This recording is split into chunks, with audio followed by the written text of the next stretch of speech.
I would like to request to come on the podium General Secretary Vishwa Hindi Parishad, who is also devoted to Hindi as a mother language of India, working for Hindi language throughout many universities, institutions, and conducted many seminars, conclaves, programs in this particular field.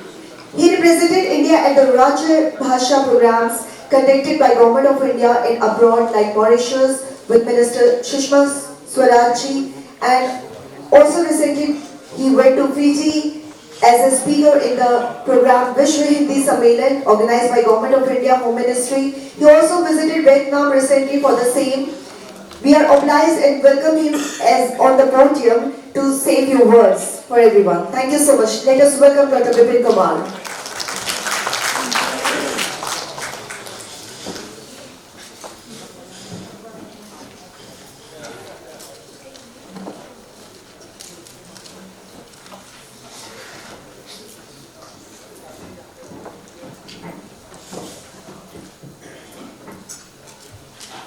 मंच पे उपस्थित आज के कार्यक्रम के मुख्य अतिथि Ramakrishna mission आश्रम के सचिव परम श्रद्धेय स्वामी सर्वलोकानंद जी महाराज, आज के कार्यक्रम के अध्यक्ष संघ के वरिष्ठ प्रचारक जिन्होंने विश्व के अलग अलग देशों में संघ का प्रचार प्रसार किया, ऐसे वरिष्ठ प्रचारक श्रीमान रवि अय्यर साहब, इंटीग्रेटेड आयुष काउंसिल के अध्यक्ष एवं प्रख्यात चिकित्सक डॉक्टर सिस्टा बासु नड्डा जी, और भारत सरकार के वरिष्ठ अधिकारी फूड एवं कंज्यूमर अफेयर्स के एडिशनल सेक्रेटरी श्री शांतनु जी, पटना विश्वविद्यालय के प्राचार्य रहे डॉक्टर ब्रह्मानंद पांडे जी, प्रख्यात मनोचिकित्सक डॉक्टर उमेश शर्मा जी, एवं देश के विभिन्न राज्यों विभिन्न जिलों से आए हुए प्रतिनिधिगण, जितने भी प्रतिनिधि बैठे हैं उसमें कुछ भारत सरकार के अधिकारीगण हैं, कुछ सार्वजनिक उपक्रमों के अधिकारी हैं, एनसीसी के अधिकारीगण बैठे हैं, बीएसएफ, सीआरपीएफ, सीआईएसएफ और एमसीडी के टीचर्स, ऐसे हर एक समूह से लोगों को आमंत्रित किया गया है ताकि इस आयुष सम्मेलन का लाभ सब लोगों को मिल सके। इसीलिए हमने एमसीडी के टीचर्स को भी बुलाया है ताकि वो पीटी टीचर्स यहाँ से सीख करके जाएं तो अपने बच्चों को भी आयुष के बारे में शिक्षा दें। हमारे बीच काफ़ी महत्वपूर्ण व्यक्ति बैठे हैं। मेरी ग्रुप के वाइस चांसलर बैठे हैं श्री ललित अग्रवाल जी, वीर अर्जुन के संपादक हैं श्री सदानंद पांडे जी, अरविंदो आश्रम की प्रतिनिधि श्रीमती अपना Rai ji, art of living की प्रख्यात प्रशिक्षिका श्रीमती अरुणिमा सिन्हा जी एवं विद्वज्जन। आज मुझे काफ़ी खुशी का अनुभव हो रहा है क्योंकि आज आप सब लोगों को मालूम होगा कि आज का जो विषय है विकसित भारत का आधार आयुष से आरोग्य, इस पर काफ़ी 2 दिनों तक गहन चर्चा होगी। इसमें हम लोग इस में चर्चा करेंगे work life balance through science of living. हमारे बीच काफ़ी अच्छे एक्सपर्ट यहाँ पे मौजूद रहेंगे।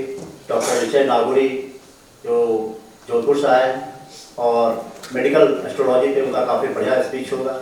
ऐसे एम्स के सफदरजंग से और all India institute of Ayurveda के काफ़ी डॉक्टर्स लोग रहेंगे और 2 दिनों तक हम लोगों को बहुत कुछ सीखने जानने को मौका मिलेगा। लेकिन सबसे बड़ी खुशी की बात यह है कि कि आज मंच पे हमारे बीच मौजूद है परम श्रद्धेय स्वामी सर्वलोकानंद जी। मुझे इसलिए खुशी हो रही है कि मेरा बचपन से ही जुड़ाव रामकृष्ण मिशन आश्रम से रहा है।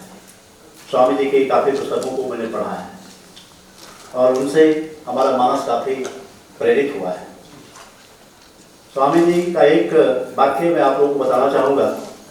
उन्होंने कहा है कि अपने आप पर विश्वास, देश के 33 करोड़ देवी देवताओं पर भी आपका विश्वास खो जाए और अपने आप पर विश्वास नहीं हो तो आपका कभी भी कल्याण नहीं हो सकता।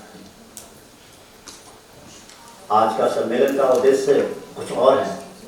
हम इसलिए यहाँ पे नहीं बुलाते कि आप लोगों को बहुत ज्ञान की बातों को बताया जाए। हम यहाँ पे इसलिए बुलाते हैं कि आपके मन का संकल्प को जागृत किया जा सके। आप हैं कौन?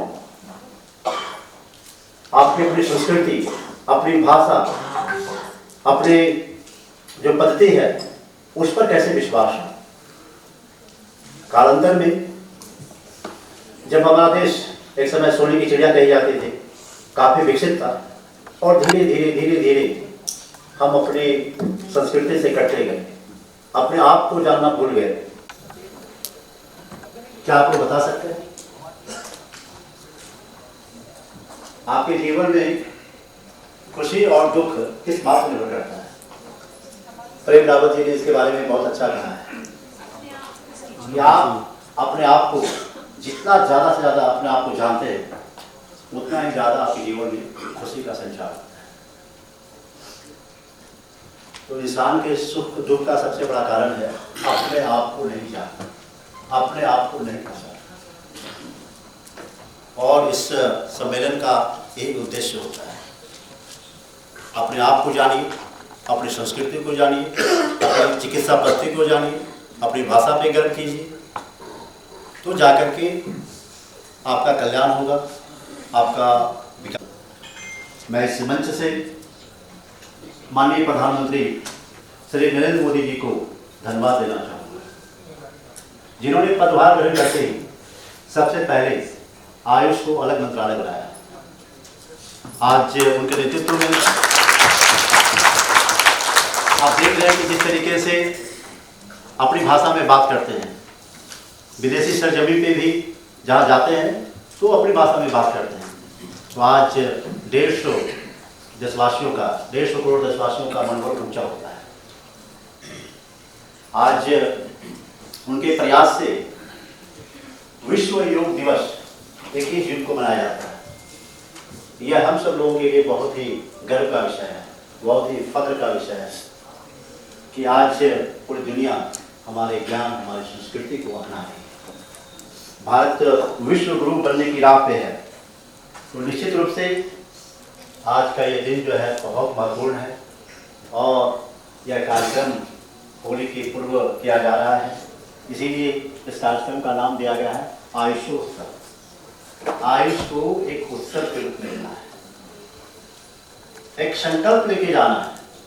इस होली को आयुष के रंग में रंगना है ना। अपने आप को आयुष के प्रति दृढ़ आस्था लेकर जाना है। जब आयुष हमारा ये भी रहता है कि हम अपने इस आयुष सिस्टम को जानें, समझें, उस पर विश्वास करें। आप लोगों को कुछ भी होता है तो तुरंत दवा खाते हैं, क्या उसका कुछ अल्टरनेटिव है? क्या कैसे हम दूसरी पद्धतियों को अपना करके हम ज़्यादा स्वस्थ रह सकते हैं?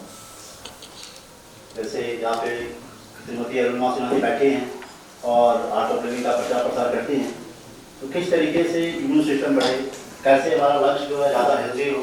ऐसे कई पद्धतियाँ हैं जिसको अपना करके हम स्वस्थ हो सकते हैं। आप सब लोगों को मालूम होगा कि एलोपैथ हम लोगों को निरोगी बनाता है। निरोग होना और स्वस्थ होना दोनों दो बातें हैं।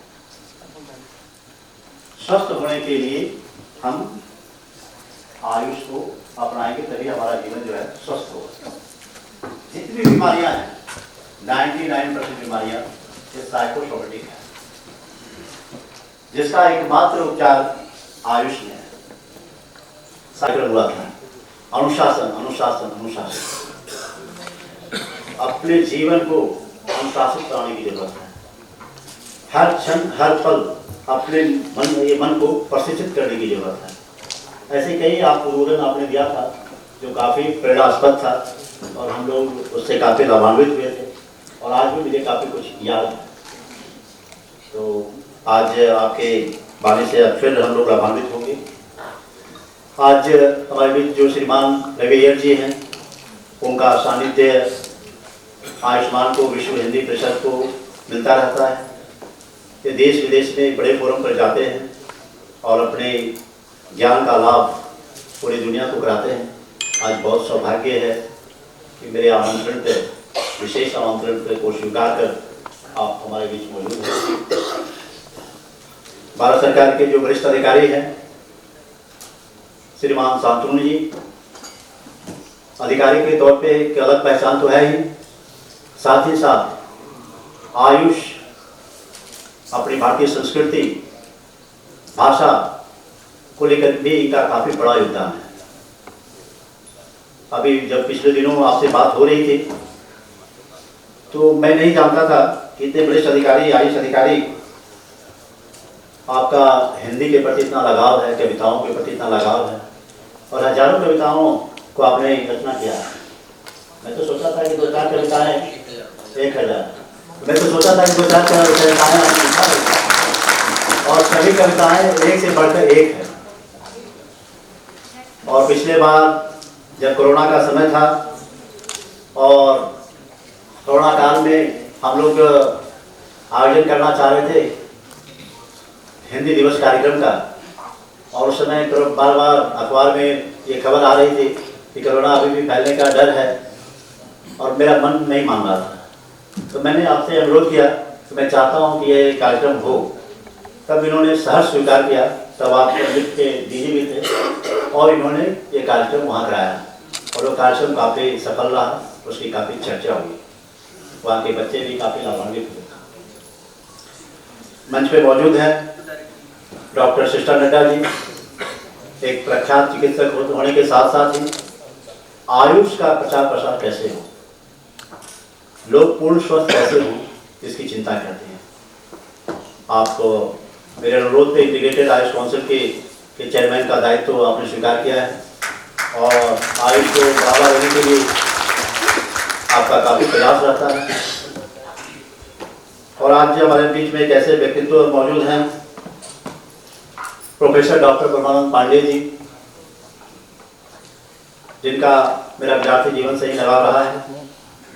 मैं पटना विश्वविद्यालय का छात्र रहा हूँ और उस समय आप कॉलेज के प्राचार्य थे। उन दिनों भी जब मैं पढ़ाई करता था तो आयुष के प्रति मेरा गहरा लगाव था और इस बात के साक्षी आप हैं। न केवल साक्षी हैं बल्कि इन्होंने अपना पूरा समर्थन दिया। ये कहते हैं कि इंसान का डेस्टिनी पहले से तय होता है। मुझे विषय को पढ़ने में रुचि तो थी, लेकिन उससे ज़्यादा रुचि आयुष के प्रचार प्रसार में कि पिछले 2-3 दशक पहले की बात है, जब मैं विश्वविद्यालय के विभिन्न कॉलेजों में, विभिन्न छात्रावासों में जा करके लोग कैसे स्वस्थ रहें इसकी चर्चा करता था। तो हर छोटे बड़े कार्यक्रम में आपका सहयोग मिलता था, आपका मार्गदर्शन मिलता था और उससे हम लोगों का मनोबल ऊपर ऊंचा उठता था। तो आपको आज के इस कार्यक्रम में आने के लिए जितना साधुवाद दिया जाए कम होगा। डॉक्टर उमेश शर्मा जी जो प्रख्यात मनोचिकित्सक हैं, मेरे अनुरोध पर यहाँ पे आए हैं। अभी प्रथम सत्र को उन्होंने संचालित किया, उनका काफ़ी मार्गदर्शन मिला है। ये कार्यक्रम नेशनल आयुष कॉन्फ्रेंस कैसे सफल हो इसकी पूरी पृष्ठभूमि उन्होंने बनाई है और हमेशा चर्चा करते रहते हैं। और उन्होंने ही कहा था कि इस कार्यक्रम में हर एक वर्ग के लोगों को बुलाइए, चाहे वो स्कूल के टीचर भी हो, सेना के अधिकारी भी हो, पारामिलिट्री के अधिकारी हो, भारत सरकार के अधिकारी हो, कुछ सार्वजनिक प्रमुख अधिकारी हो, ताकि सभी लोग आ करके इस कार्यक्रम से सीखें और जा करके फिर समाज और देश को लाभान्वित करने का प्रयास करें। तो मुझे बहुत खुशी हो रही है कि आप सब लोग विद्वतजन यहाँ पे उपस्थित हैं और आप सब लोगों को आयुष से काफ़ी लगाव है और मुझे पूर्ण विश्वास है कि 2 दिनों तक आप इसका पूरा लाभ उठाएं। जो भी प्रस्ताव पारित किए जाएंगे इस कॉन्फ्रेंस में वो माननीय प्रधानमंत्री जी को दिया जाएगा और आयुष को कैसे और सशक्त बनाया जाए इस पर हम सब लोग आगे काम करें। तो मैं अब अपने वाणी को विराम देना चाहूँगा। जय हिंद, जय भारत।